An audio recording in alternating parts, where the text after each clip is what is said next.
नमस्कार दोस्तों। जैसा कि हम जानते हैं कि 31 मार्च आ गया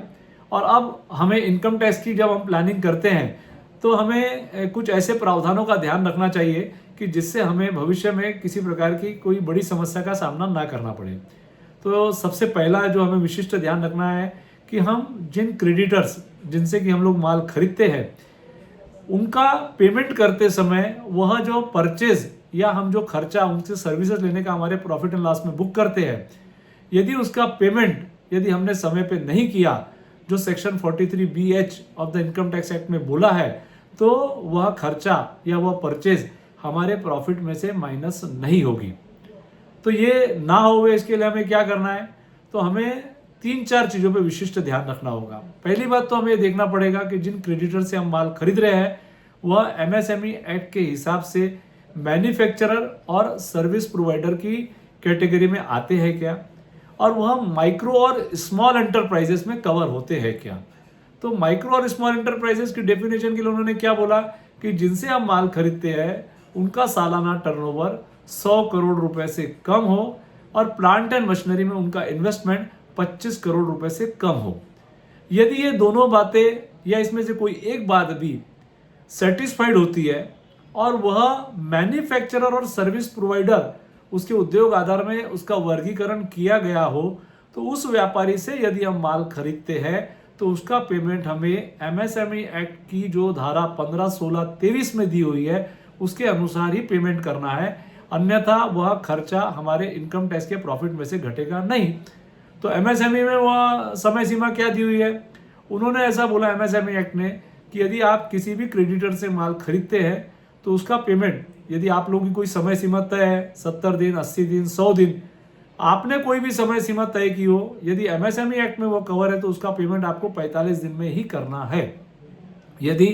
उनसे कोई मौखिक या रिटर्न में कोई एग्रीमेंट नहीं है कि कितने दिन में पैसा करना है, तो MSME एक्ट कहता है कि आपको उसको 15 दिन के अंदर में ही जो माल खरीदते हैं उसका पेमेंट कर देना है। अगर ये नहीं किया तो इनकम टैक्स का सेक्शन 43BH ये बोलता है कि यह खर्चा आपको पेमेंट बेसिस पे अलाउड होगा। अब पेमेंट बेसिस पे अलाउड होगा इसका मतलब क्या है कि अप्रैल से लेकर के मार्च तक का हमारा फाइनेंशियल ईयर होता है। हमने अप्रैल से लेकर दिसंबर, जनवरी तक के माल खरीदा तो भी मैक्सिमम 45 दिन यानी मार्च के पहले हो जाता है।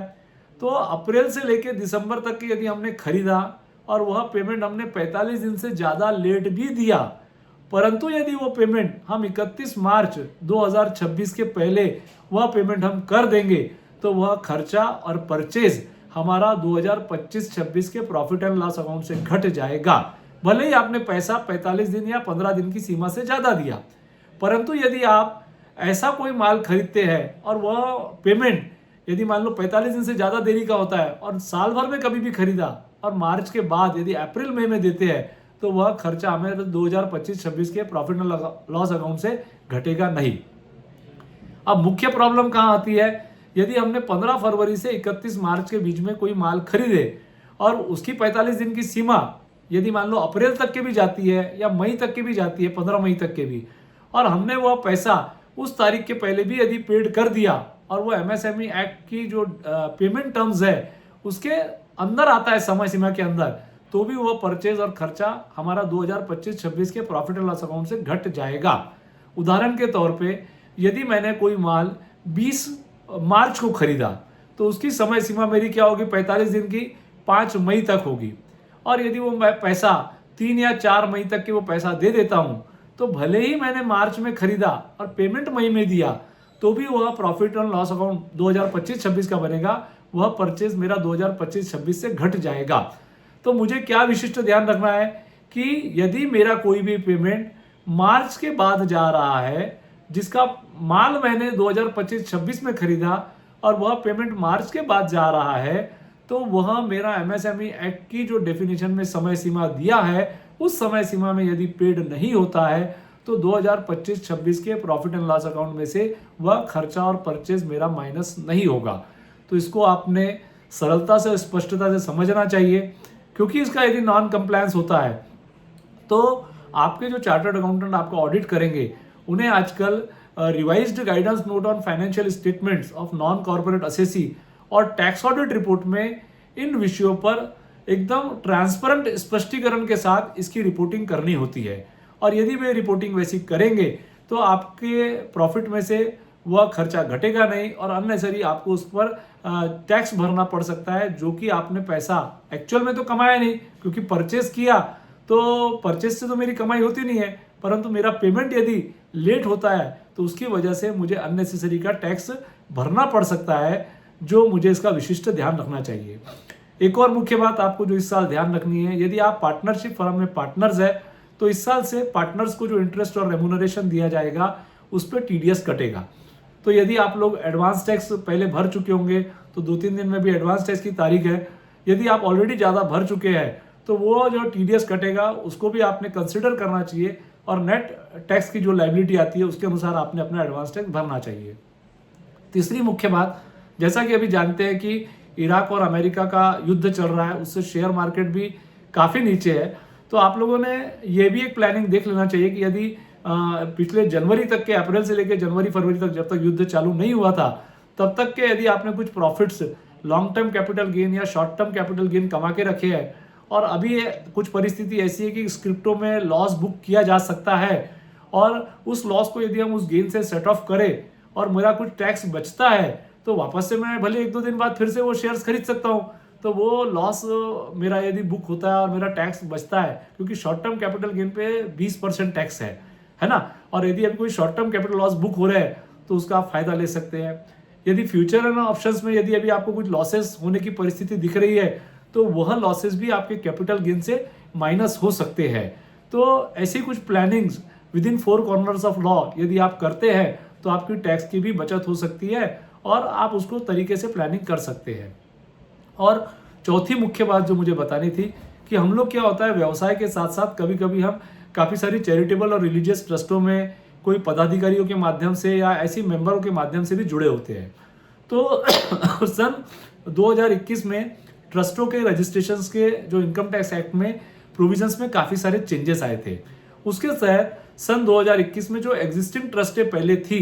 उनके पास, जिनके पास 12A का रजिस्ट्रेशन था और उनकी इनकम सेक्शन 11 के हिसाब से एग्जेम्प्ट होती थी, उनको गवर्नमेंट ने 5 साल का रजिस्ट्रेशन प्रोवाइड किया था।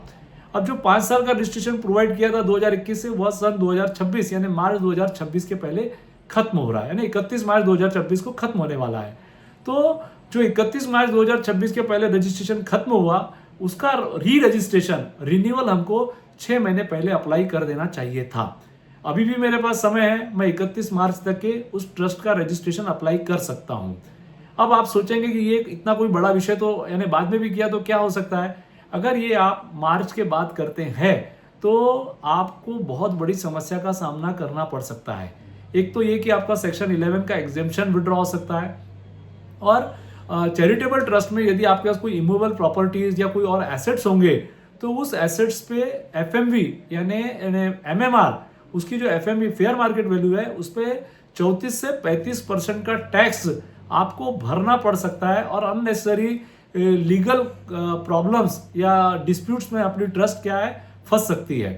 तो ये रजिस्ट्रेशन नहीं अप्लाई करने की वजह से इतनी बड़ी प्रॉब्लम हो सकती है। इसीलिए आप किसी भी ट्रस्ट में, चाहे किसी ट्रस्टी के माध्यम से या चैरिटेबल या रिलीजियस ट्रस्ट में आप जुड़े हुए हो, तो आपने उनके पदाधिकारी गणों से यह पूछताछ कर लेनी चाहिए कि आपने री रजिस्ट्रेशन अप्लाई कर लिया या नहीं किया। यदि नहीं किया है तो यथाशीघ्र आप अभी अप्लाई कर लीजिए, ताकि आने वाले बहुत बड़े लीगल कॉन्सिक्वेंसेस जो हो सकते हैं उससे हमारी ट्रस्ट को बचाया जा सके और अननेसेसरी कल को हमने हमारे पदों पे रहते हुए हमारे प्रावधानों का पालन नहीं किया, ऐसा हमारे ऊपर में भी कोई लोग ना बोले, इसका हमने ध्यान रखना चाहिए। और ट्रस्ट के टैक्सेशन में वैसे ही बहुत सारे चेंजेस है, उसको भी यदि हम ध्यान से पढ़ेंगे और समझेंगे तो सही तरीके से हम ट्रस्ट के पदों पर रहते हुए उन कर्तव्यों का निर्वहन किया, ऐसा हम कह सकते हैं। तो आप लोगों का बहुत बहुत धन्यवाद। 31 मार्च